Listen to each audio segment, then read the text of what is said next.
They say you stop feeling fear after enough years on the road. That the highway just becomes background noise, a hum you live inside.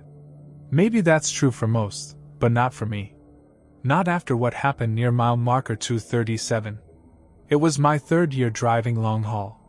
Midwest routes, mostly, flat, endless blacktops slicing through cornfields and silos, the same scenery blurring by until it stops feeling like scenery at all. That night I was pushing through Indiana, hauling pallets of cleaning supplies toward Chicago. Midnight had come and gone, and I was somewhere between tired and wired, the way truckers get when the CB chatter dies out and the world starts to feel like a stage you forgot your lines on. That's when I saw it. At first, I thought it was just another broke-down sedan. Flashers off, hazards dead, pulled halfway onto the shoulder. But something about it was wrong. It wasn't the kind of wrong you notice outright. It was a quieter kind, like a word spelled almost right or music just slightly out of tune. I slowed down. There was a figure standing behind the car, barely visible in my headlights. A man, maybe? He wasn't waving me down. Just standing there, motionless, like he'd been placed there deliberately. His arms hung limply at his sides, head tilted just a touch to the left. As I passed him, I felt it, that cold slip of dread in the spine. He didn't turn. Didn't move. But the back of my neck prickled like I'd just walked past something alive that didn't want to be seen. I glanced in the mirror. The car was gone. Not behind me, gone. Just endless asphalt and fog. No brake lights, no man, nothing. I hit the brakes and pulled to the side. My heart was thumping now, every beat a little louder than the last. I sat there with the engine idling, staring into the mirror, as if staring hard enough might make it reappear. It didn't. I told myself I was tired. Just another road mirage. I've seen worse, trucks floating in midair, deer walking on hind legs, even a little girl standing in the median with a stuffed rabbit. None of them were real. That's what sleep deprivation does. So I started driving again. But 15 minutes later, I saw him again. Same spot. Same pose. Just before mile marker 237. Only this time, he was closer to the road. I passed him again. I didn't slow down. When I checked the mirror, the car was gone. Again. I kept driving. 30 miles later, I gave in. Pulled into the next rest stop, parked under the flickering yellow of a sodium lamp, and killed the engine. My hands were shaking. Not violently, but enough that I noticed. I wiped my face and laughed, a dry, humorless sound. Tried calling dispatch, just to hear a voice. No signal. I climbed into the sleeper cab and locked both doors. Laid there in the dark, staring up at the ceiling, waiting for sleep that didn't come. Eventually, I sat up. Something wasn't right. The air felt thick. Oppressive. I checked my window. Outside, standing under the lamp, was the same man. Same tilt of the head. Same limp arms. He hadn't driven here. He'd followed me. I froze, my breath caught in my throat. The cab was dark, but I didn't dare move to turn on the light. Somehow, I knew he'd notice. Outside, he stood still as stone, haloed in that dying yellow glow, casting no shadow. He shouldn't have been able to get here. I had driven almost 30 miles since I last saw him. 30. I watched him through the condensation gathering on the glass. He didn't move. Not even to blink. I tried to rationalize. Maybe he'd been hitching. Maybe there was a second vehicle I hadn't seen. But even as those thoughts came, I felt how hollow they were. How wrong. My gut knew the truth before my mind could articulate it. This man had not arrived. He had appeared. I sat in the dark cab, trying to slow my breathing, counting each inhale. I reached silently behind me for the tire iron I kept under the bunk. My hand closed around it. Cold steel, solid. Familiar. I felt a flicker of control, something human to hold on to. Then he moved. Not a step, not a twitch, but his head. That tilt, it straightened. Slowly. Mechanically. Like something winding up. And then, without bending his knees, he began to lean forward, as if peering in, inspecting. I dropped low in the cab, crouched between the seats. I didn't want to see his face. I knew, somehow, that seeing it would change things. That it would make this moment permanent.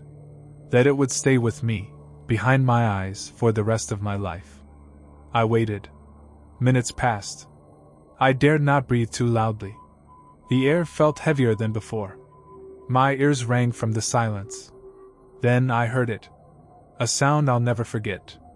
The faint, deliberate tap of something brushing against glass. Not knocking. Scraping. Testing. The passenger side window. I was on the driver's side. The taps continued. Not frantic. Almost curious. I tightened my grip on the iron and against every instinct peeked up. Just enough to see the window. Empty. No one there. Then movement. A blur in the side mirror. He was at the back of the trailer now. Behind the truck. Still moving without sound. I bolted into the driver's seat, jammed the key into the ignition, heart thundering in my chest. The engine turned, once, twice, then roared to life. Headlights on. And there he was again. Not behind me. In front. Center of the beam. His eyes were wrong. Not glowing, not monstrous, just familiar. Not the face of a stranger. The eyes of someone I'd seen before. Me. They were my eyes. I floored the gas. The rig lurched forward. I didn't even watch as he vanished in the lights. I just drove. Didn't stop until dawn. I called in sick that day. Slept in a Walmart parking lot with a knife in my hand. I never saw him again. But every time I hit mile marker 237, I glance at the shoulder. Every time, I wonder if I'll see him. And once, just once, I thought I did. A flash in the mirror. A tilt of the head. But I didn't stop. I don't ever stop anymore. I always hated overnight deliveries. You tell yourself it's just another haul, same as daytime, but the road doesn't feel the same at night. Towns feel abandoned. Gas stations turn into fluorescent islands. And rest stops, God, rest stops are the worst. This one was outside Flagstaff, somewhere along Route 180. I'd been driving 18 hours straight, and my eyelids were getting heavy. I pulled into the lot, hoping for a coffee machine and maybe a urinal that didn't smell like burned rubber. It was dead quiet. There were 2 other rigs parked in the lot, but no lights on in either cab. No one visible inside. The building itself was one of those squat concrete rectangles, with a vending area on one side and restrooms on the other. No windows.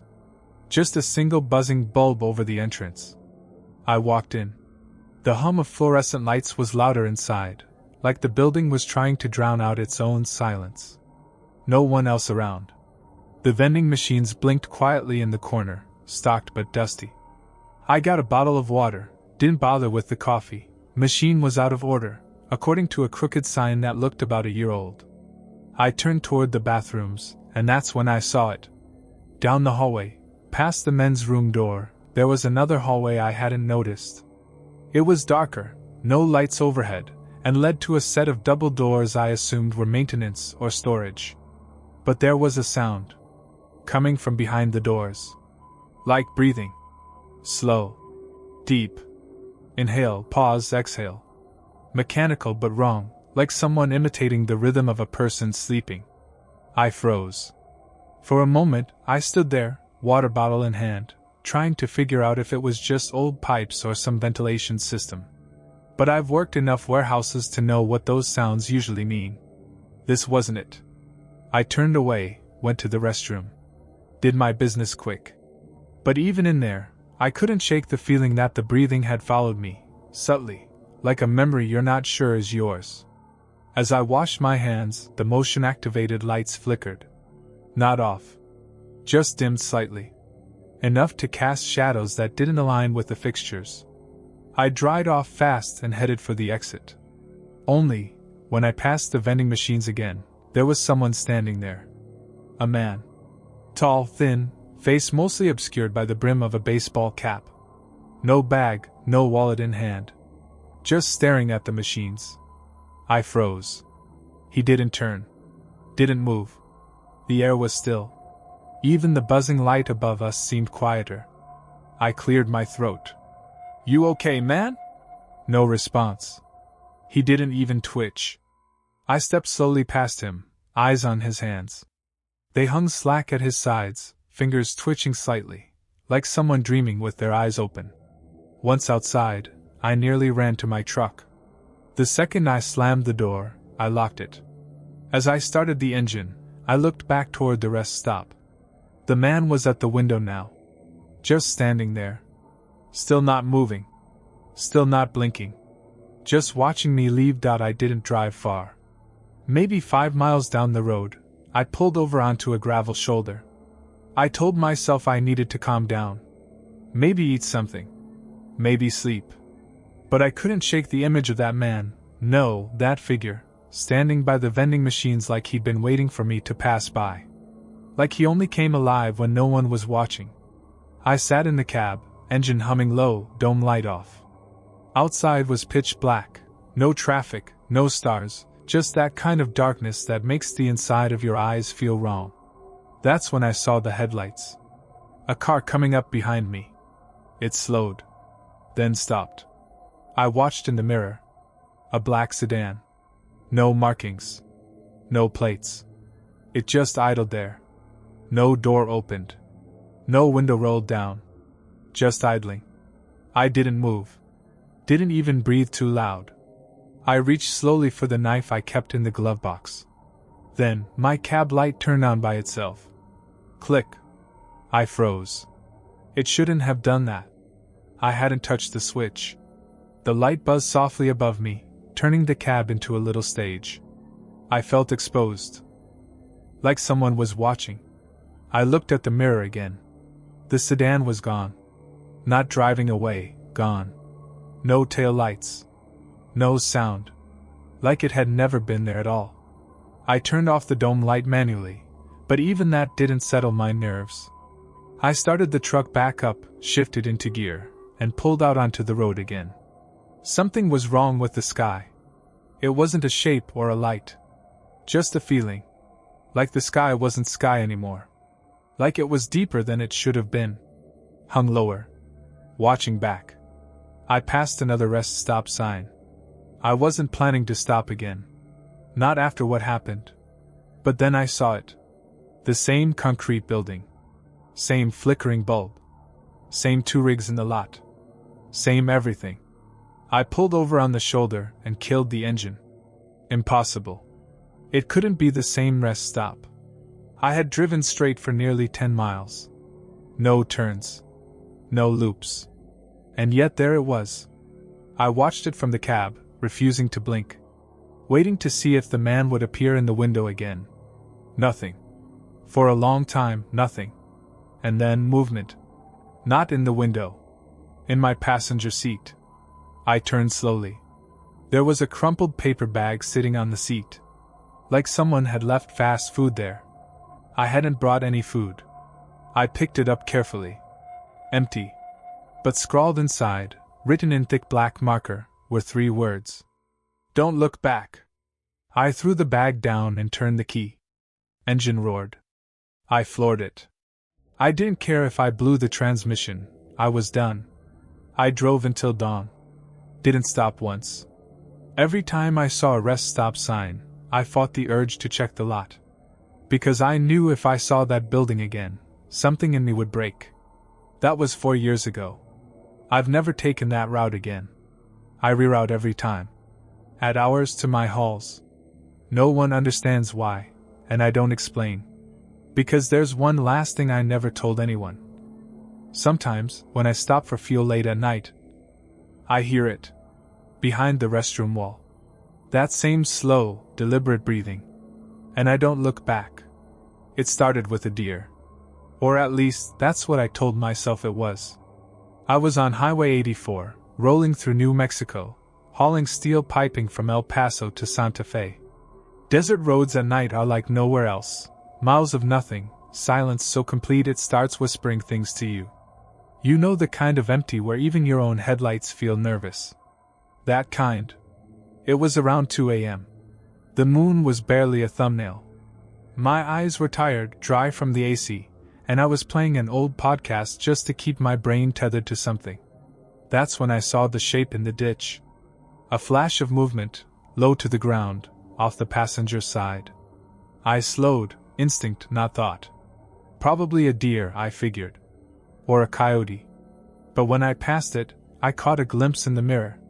Not an animal. A man. Crouched. Not walking. Not limping. Crouched, his knees practically touching his chest, head cocked like a bird, eyes reflecting light the wrong way. And then, just as quick, he disappeared behind the scrub. I kept driving.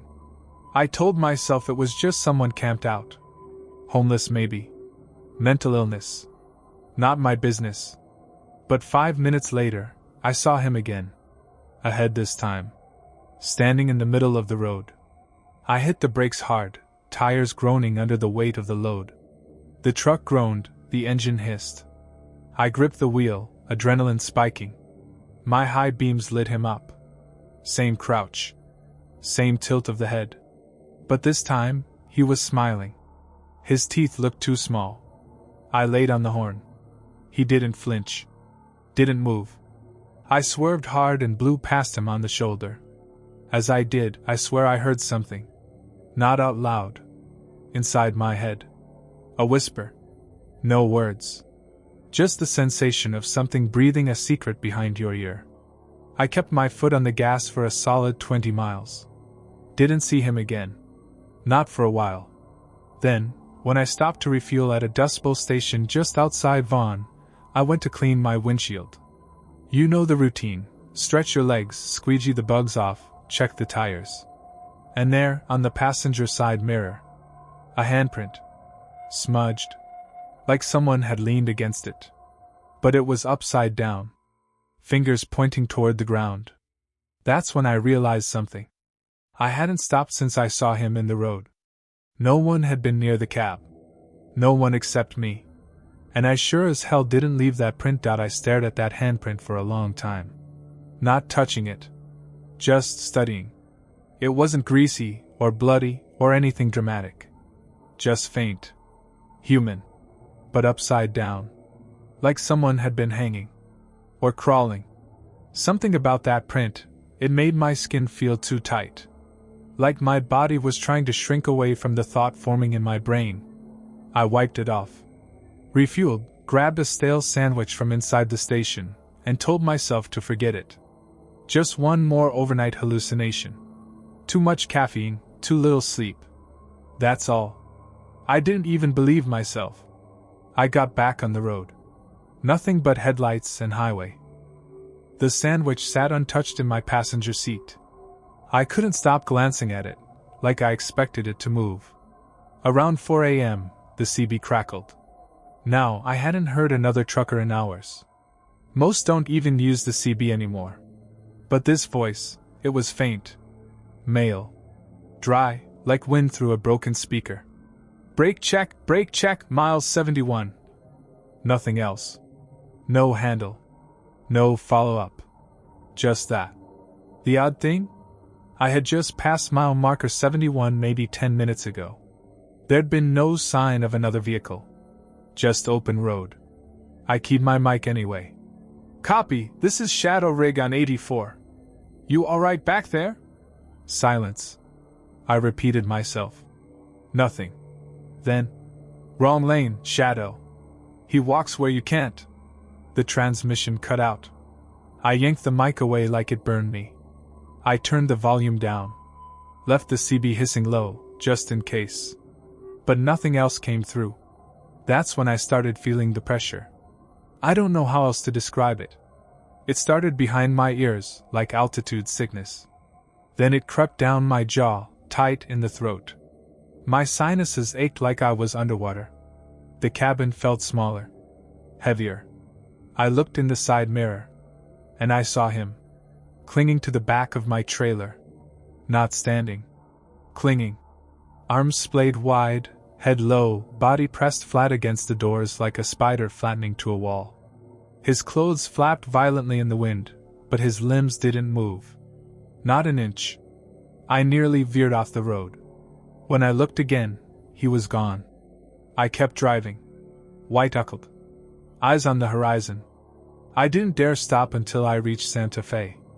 When I finally parked, I jumped down and ran straight to the back of the trailer. Nothing.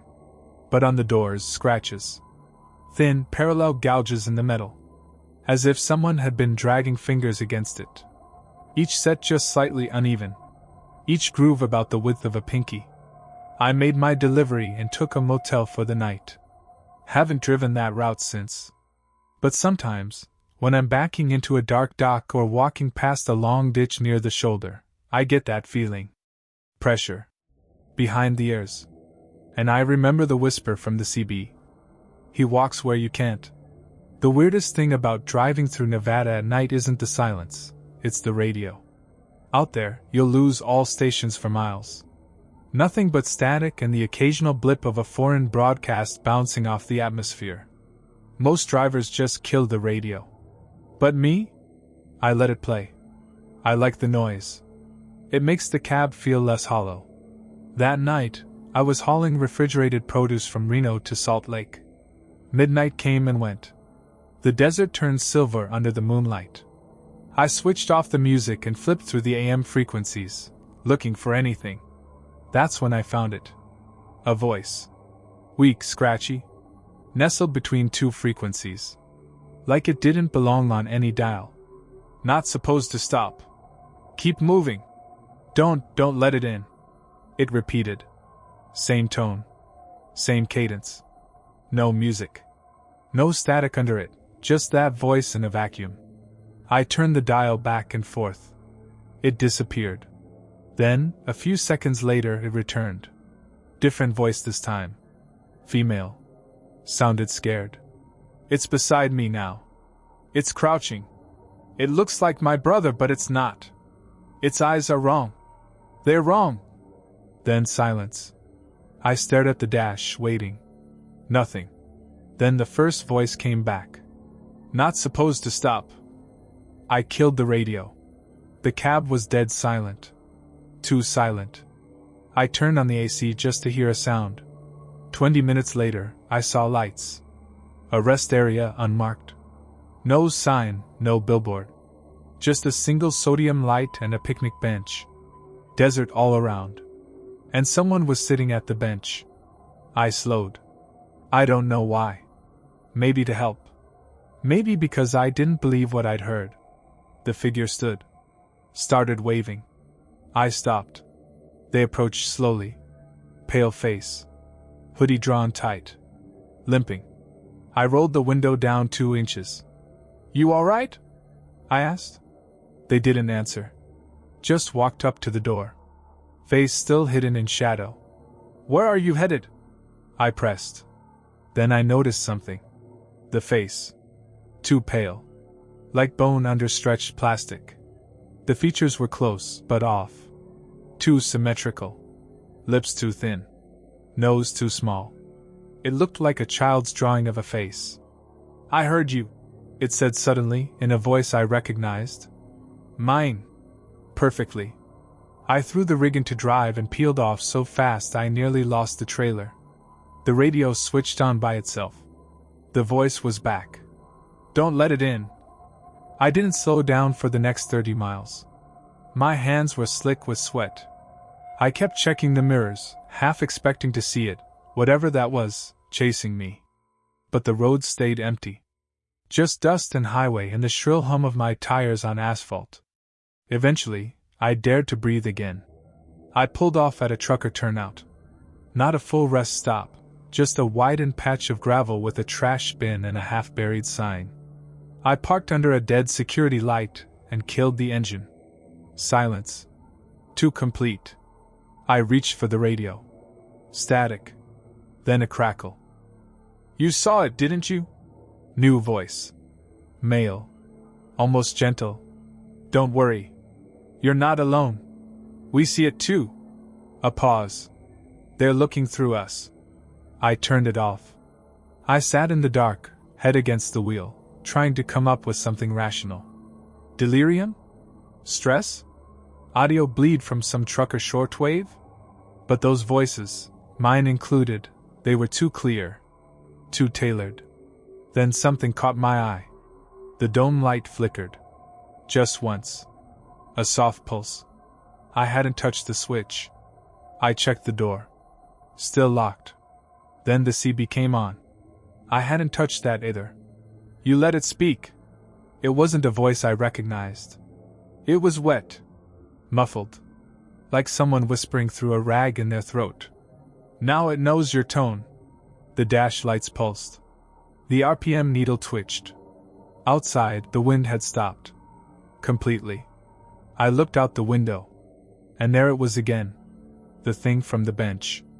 Standing just beyond the light, almost perfectly still. Not walking. Not waving. Just waiting. Its face was clearer now. Still off. But not in a monstrous way. It looked like someone had tried to sculpt me from memory and missed by a few inches. The eyes were wrong. The shape was right. But they weren't mine. They weren't anyone's. I reached for the ignition. It clicked. Didn't turn. Tried again. Click. The thing stepped closer. I could hear it now. Breathing. But not normal. It inhaled for too long. And when it exhaled, it sounded like my laugh. From a voicemail I'd left someone once. I was shaking so hard I almost dropped the keys. Third try. The engine roared to life. Headlights flared on. The thing was gone. No footsteps. No retreat. Just gone. I drove until morning. Didn't stop once. Didn't turn the radio back on. And when I got to Salt Lake, I told dispatch I was taking a week off. Maybe more.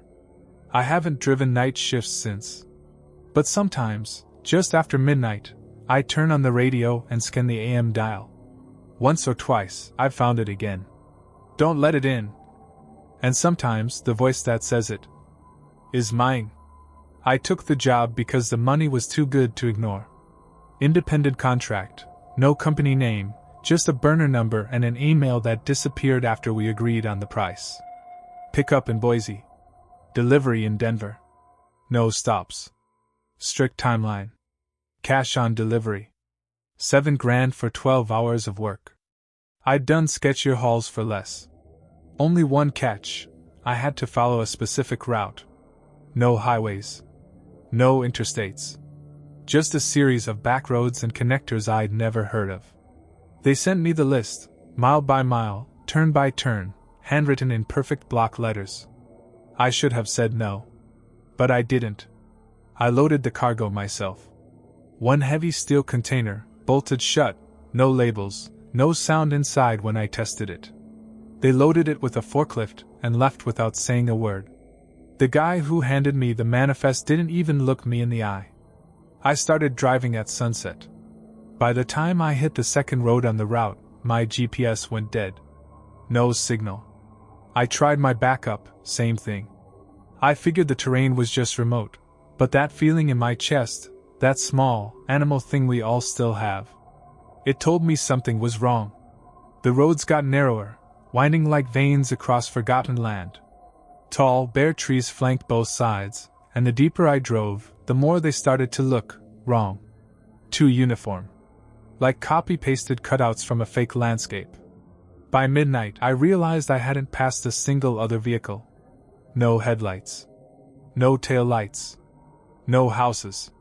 No stars either. Just thick clouds above and the faint glow of my headlights on the gray pavement. I started seeing signs. Not traffic signs. Just objects. A child's shoe, perfectly placed at the roadside. A smashed payphone lying in the ditch. A single red mitten nailed to a tree. None of it made sense. I kept driving. I kept telling myself this was just another night job. I'd deliver the crate, get paid, and that'd be the end of it. But then I noticed the mile markers. They were counting down. Not up. Mile 27. Mile 26. Mile 25. And I hadn't turned once. No intersections. No forks in the road. Just a single, perfectly paved ribbon unwinding in front of me like a tape measure being pulled into the dark. Then, at mile 21, the radio came on. No music. No static. Just a voice. My voice. You should have said no. I slammed the brakes. The cab shuddered. I reached for the radio knob, heart pounding, but it wasn't on. I pulled the keys. The truck stayed on. Dashboard lights dimmed. The engine ran silent. No vibration. The world outside the windshield looked off. Like the color had drained from it. Like I was staring at a photograph taken moments before something awful happened. Then I saw something ahead. In the distance. A figure. Standing in the middle of the road. It was facing me. No flashlight. No vehicle. Just standing. I put the truck in reverse. The dashboard lit up with one word. Continue. All caps. No warning tone. Just the word. I didn't reverse. I didn't move. And then, the figure ahead slowly raised its hand and pointed. Not at me. At the crate in the trailer. And then it vanished. No fade. No walk-off. Just gone. I sat there for 5 minutes. 10. Eventually, I started driving again. Not because I wanted to. Because I didn't know what else to do. Mile 19. Mile 18. Mile 17. Each one like a countdown I hadn't agreed to. And then I saw the same mitten nailed to a tree. Same shoe. Same broken payphone. I hadn't looped back. The world had died. I hit mile marker 13 before I finally pulled over. I wasn't supposed to stop, I knew that. The handwritten directions even said it. Do not stop for any reason. But I couldn't keep driving. I was sweating through my shirt, my mouth was dry as bone, and my hands wouldn't stop shaking. I felt like I'd driven into something that wasn't just a place, but a state of being. Something that didn't want me there, or worse, something that did. I stepped out of the cab. Immediately, the air felt wrong. Not cold. Not hot. Just still. Like nothing moved unless I told it to. The trees weren't swaying. Not a single leaf rustled. The silence was so thick it rang in my ears, like I'd stepped into a soundproof box. I walked around the truck. Everything looked fine. Tires intact. Trailer still locked. The crate hadn't moved an inch. I don't know why I did it, but I knocked on it. 3 soft raps with my knuckle. Nothing. I turned to head back to the cab, but paused. There was someone standing in the road again. 10 yards away. Same spot as before. Center of the lane. But this time it wasn't just a silhouette. It looked like me. Not exactly, but close enough to make my stomach turn. Same build. Same jacket. Same hesitant posture. It, raised a hand. Waved once. Then held something up. A key. Identical to the one in my ignition. My hand instinctively went to my pocket. My keys were still there. Then he smiled. It wasn't a warm smile. It was tired. Hollow. Like someone who'd already driven this road 100 times and knew how it ended. Then he pointed again. At the crate. I turned back toward it. And saw the trailer door was open. The latch was still locked in place. The padlock still secured. But the heavy steel door gaped wide. Impossible. I hadn't heard a thing. I climbed onto the loading ramp, my boots scraping against the metal. Inside, the crate was still there. But the top had been peeled open. Not unscrewed. Not cut. Peeled. Like a can lid. And it was empty. My brain went blank for a second. Then I looked down. There were footprints in the dust. Not leading out. Leading deeper. The trailer was longer than it should have been. The inside kept going, farther than the length of the truck. I stepped back. I closed the door. I didn't care how it opened. I didn't care what was inside. I ran to the cab, keys shaking in my hand. Started the truck. Shifted into gear. Didn't look back. As I drove, the mile markers started counting up again. Mile 10. Mile 11. Mile 12. Then the radio came on. No voice this time. Just a low tone. Not music. Not static. A frequency that felt like it was aimed at my brainstem. It vibrated in my teeth. I turned it off. It didn't stop. I unplugged the unit. It kept playing. And then the voice returned. Mine. There's no delivery. There never was. You're just carrying what's left of you. I screamed. Punched the dash. The radio died. The air smelled like ozone and rust. Mile 16. Mile 17. And then, the lights of Denver. Just like that. I was there. Back on familiar streets. Traffic. Billboards. Real sounds. Real air. I parked in the designated lot, waited for someone to show up for the drop. No one came. The email was gone. The number didn't exist. When I checked the trailer, the crate was sealed again. Bolted. Welded. Like it had never been opened. But the dust around it was gone. No footprints. No sign of me ever stepping inside. I didn't ask questions. I drove away. I never took a route without a map again. And sometimes, when I'm parked on a quiet road at night, I think I hear that low tone. In the engine hum. In the wind. In my own breath. And I remember the words carved on the back of the manifest, in handwriting I don't remember seeing before. What leaves the crate remembers you.